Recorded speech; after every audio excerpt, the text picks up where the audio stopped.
Então, pessoal, o meu tema é mangá. Mangá, para quem não sabe, é as histórias em quadrinhos japonesas. Elas têm alguns traços típicos, que são esse olho maior, o cabelo um pouco diferente, a cabeça também um pouquinho maior. E a origem dele é uma origem meio incerta, assim. Os historiadores não sabem se foi no século XII ou no século XVIII que começou a ter os mangás, por causa de alguns pergaminhos que eles acharam. Mas existe um certo consenso sobre quando é que ele realmente teve um salto mais importante na cultura japonesa, que foi depois do pós-guerra, no Japão, em que a sociedade estava meio fragilizada, as pessoas estavam buscando movimentos de paz, etc. Então teve esse boom na criatividade aí. E aí, com isso, a gente teve o surgimento de personagens que refletiam essa realidade, que foram o Astro Boy e a senhorita Sazae, que ela era uma mulher que era mais disposta, assim, ela falava com o marido de um tom mais igual, e o Astro Boy era um menino assim, que lutava pela paz e tal, uma coisa totalmente diferente daquele lance de obedecer ao imperador, etc. Aí, com isso, a gente teve um aumento exponencial assim, dos gêneros, do número de livros, etc., e isso agregou muito assim, no perfil mesmo do país, né? Então, a gente percebe isso pelos impactos econômicos que isso tem no país. Ele movimenta 400 milhões de dólares no mercado interno, é responsável por 30% das vendas de livro e tem $1 bilhão, mais de $1 bilhão movimentados no mundo, só com a venda disso, fora o que tem extra. Então, também foi feito um mercado paralelo assim, em volta, né? Então, a gente tem bairros gigantes lá que são voltados para isso, temos lojas, estátuas. Então, tipo assim, tem todo um mercado em volta disso. Isso foi possível porque o Japão ele é um país em que você tem uma integração bem sucedida.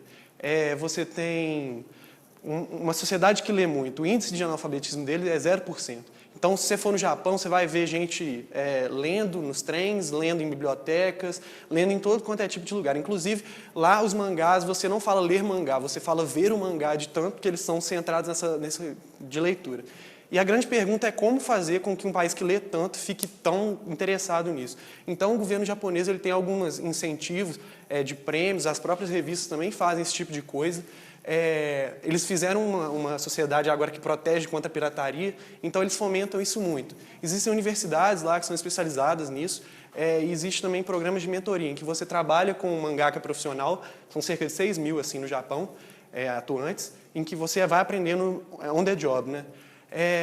E aí a gente tem vários gêneros diferentes, eles estão separados por idade, tem mangás para crianças, para adolescentes, homem e mulher, tem para adultos também, temas mais pesados, assim, com inclusive cenas gráficas, então não é só para criança.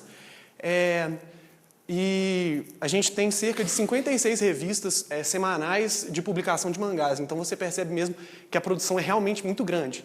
E, tipo assim, os temas eles são amplos, vão de várias coisas, robôs gigantes, etc., mas eles acabam ficando um pouco repetitivos. E aí você pega e você tem por exemplo, eu não lembro tantos que tem de mangás com robôs gigantes, mas cada um é bem próprio, bem típico, e eles conseguem isso fazendo desconstrução de algumas coisas.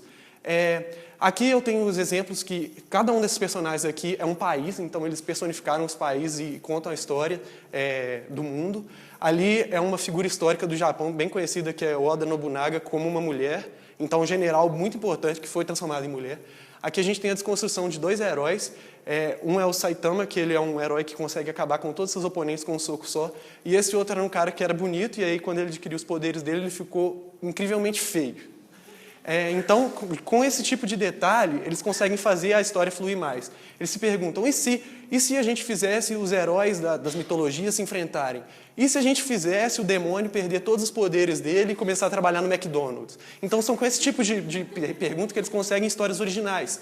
E eles tentam aproximar também do público jovem, que é o principal leitor deles, e colocam em escolas. Por exemplo, e se os heróis estivessem em escola?